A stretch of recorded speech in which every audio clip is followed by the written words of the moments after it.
सरकार बनने के बाद होगा कर्मचारियों का नियमितीकरण, ऐसा कहना है भाजपा के जो प्रवक्ता हैं श्री चंद सुंदरानी जी का। उनके द्वारा कहा गया है कि जैसे ही सरकार बनेगी कर्मचारियों का जो नियमितीकरण है वह किया जाएगा। हालांकि उनके द्वारा यह भी बताया गया कि नियमितीकरण का जो वादा है कांग्रेस सरकार ने किया था, लेकिन 5 साल तक कर्मचारियों के साथ धोखा किया गया। अब भाजपा की सरकार बन रही है और कर्मचारियों को बिल्कुल भी घबराने की ज़रूरत नहीं है, उनका नियमितीकरण किया जाएगा। साथियों, अनियमित कर्मचारियों के नियमितीकरण को लेकर क्या अपडेट है आपको पूरी जानकारी देंगे, इसीलिए आप वीडियो के अंत तक जरूर बने रहिए।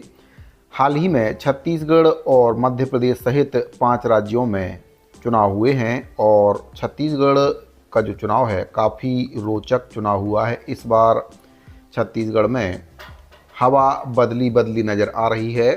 वर्तमान में छत्तीसगढ़ में कांग्रेस पार्टी की सरकार है और कांग्रेस पार्टी की जो सरकार है बनने से पहले 2018 में एक घोषणा पत्र जारी किया गया था।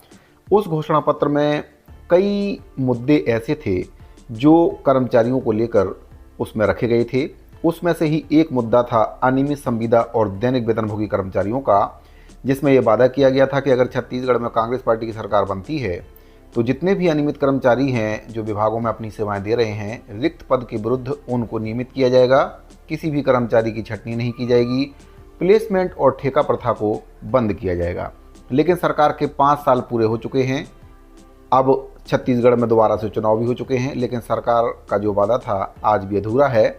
तो इसी पर तंज कसते हुए भाजपा के जो प्रवक्ता हैं श्री चंद सुंदरानी जी के द्वारा कहा गया कि कर्मचारियों का नियमितीकरण जरूर होगा और अगर भाजपा की सरकार छत्तीसगढ़ बनती है तो कर्मचारियों का जो अनियमित कर्मचारी हैं उनका नियमितीकरण किया जाएगा, उनको घबराने की ज़रूरत नहीं है। वहीं पर दूसरी ओर कांग्रेस के जो प्रवक्ता हैं सुशील आनंद शुक्ला जी, उनके द्वारा कई मुद्दों पर बात रखी गई और विपक्ष पर हमला बोलते हुए, भाजपा पर हमला बोलते हुए उनके द्वारा बताया गया कि भाजपा 15 साल तक शासन में थी और इस बीच उनके द्वारा कर्मचारियों के साथ किसी प्रकार का न्याय नहीं किया गया।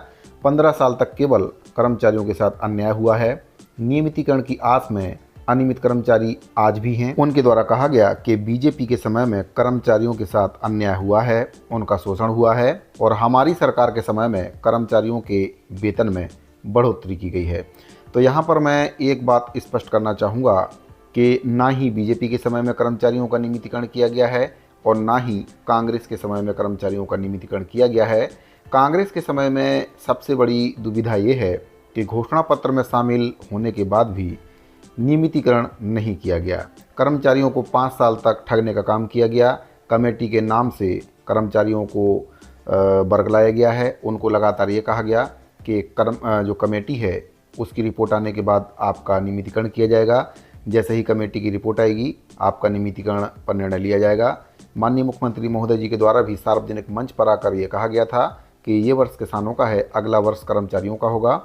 लेकिन मुख्यमंत्री महोदय जी के द्वारा खुद अपनी ही बात को पूरा नहीं किया गया। उनके द्वारा आगे बताया गया कि कर्मचारी जो हैं उनके वेतन वृद्धि की गई, 27% की वृद्धि की गई। ऐसा कांग्रेस के जो प्रवक्ता हैं सुशील आनंद शुक्ला, उनके द्वारा बताया गया है। तो यहाँ पर एक बात स्पष्ट मैं करना चाहूँगा कि 27% की जो वृद्धि है सभी कर्मचारियों को उसका लाभ नहीं मिला है। एनएचएम के अंतर्गत जो कर्मचारी हैं, केंद्रीय योजनाओं में ऐसे कई कर्मचारी कार्यरत हैं जिनको आज भी 27% की जो वृद्धि है उसका लाभ नहीं मिल पाया है। तो यहाँ पर जो दावा इनके द्वारा किया जा रहा है कि अनियमित कर्मचारियों के वेतन में बढ़ोतरी की गई है, सरासर गलत है।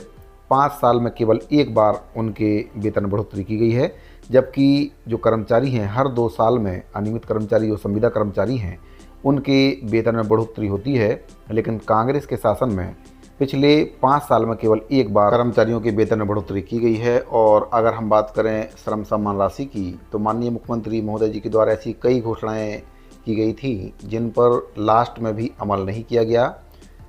श्रम सम्मान राशि का लाभ अभी भी बहुत से ऐसे विभाग हैं जिनमें काम करने वाले जो कर्मचारी हैं उनको नहीं मिल पाया है। अभी भी वो परेशान हैं कि कब तक उनको श्रम सम्मान राशि का लाभ मिलेगा, क्योंकि उसमें ऐसा पेंच फंसा दिया गया है कि विभागों को भी अभी तक ये पता नहीं चल पा रहा है कि जो राशि है किस मत से देना है, किसको देना है और कैसे देना है। तो जितने भी वादे किए गए थे कांग्रेस पार्टी के द्वारा कर्मचारियों से, खासतौर से अनियमित संविदा और दैनिक वेतनभोगी कर्मचारियों से, उनको पूरा नहीं किया गया है।